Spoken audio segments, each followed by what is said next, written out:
ঘোড়ার সাথে এমন কিছু করা হয় যা লাখ লাখ মানুষের জীবন বাঁচাতে সাহায্য করে। আপনি হয়তো ভাবছেন ঘোড়াকে উল্টো করে ঝুলিয়ে রাখলে মানুষের জীবন কিভাবে বাঁচতে পারে। তাহলে আমি আপনাকে বলি, এই পদ্ধতি ব্যবহার করা হয় অ্যান্টিভেনাম তৈরি করার জন্য। প্রতি বছর 54 লাখ মানুষ সাপের কামড়ে আক্রান্ত হয়। যদি অ্যান্টিভেনাম না থাকে তাহলে তাদের বাঁচানো প্রায় অসম্ভব হয়ে পড়ে। অ্যান্টিভেনাম এটি সেই উপাদান যা সাপের বিষ থেকে মানুষকে বাঁচাতে সাহায্য করে। প্রতি বছর 54 লাখ মানুষ সাপের কামড়ে আক্রান্ত হয়। এর মধ্যে অনেকের জন্য যদি দ্রুত অ্যান্টিভেনাম না পাওয়া যায় তাহলে তাদের বাঁচানো অসম্ভব হয়ে যায়। তবে এই ভয়াবহ সমস্যার সমাধান পাওয়া গেছে ঘোড়াদের মাধ্যমে। ঘোড়াদের শরীরে কিভাবে অ্যান্টিভেনাম তৈরি হয়? প্রথমে সাপের বিষ সংগ্রহ করা হয়। সাপের বিষ যা অত্যন্ত বিষাক্ত, সেই বিষটি প্রথমে পাতলা করা হয় যাতে তার টক্সিনের ক্ষতিকর প্রভাব কমে যায়।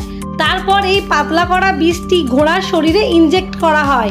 প্রথমে ঘোড়াটি বিষের প্রভাবে কিছুটা অসুস্থ হয়ে পড়ে, কিন্তু মরে না।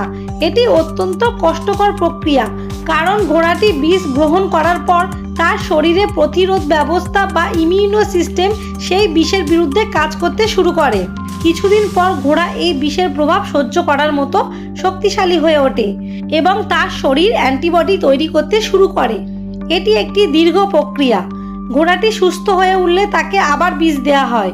এইভাবে এই প্রক্রিয়া চলতে থাকে। যতক্ষণ না ঘোড়া তার শরীরে পুরোপুরি অ্যান্টিবডি তৈরি করতে শুরু করে ততক্ষণ পর্যন্ত এই প্রক্রিয়া চলতে থাকে। একবার এই অ্যান্টিবডি তৈরি হয়ে গেলে এটি অ্যান্টিভেনাম তৈরি করতে ব্যবহার করা হয়, যা পরে সাপের কামড়ে আক্রান্ত মানুষের শরীরে প্রয়োগ করা হয়। ঘোড়ার শরীর থেকে প্রতি 2 সপ্তাহ অন্তর কিছু পরিমাণ রক্ত নেওয়া হয়। ঘোড়ার রক্তের থলির মূল্য প্রায় 4,40,000 টাকা।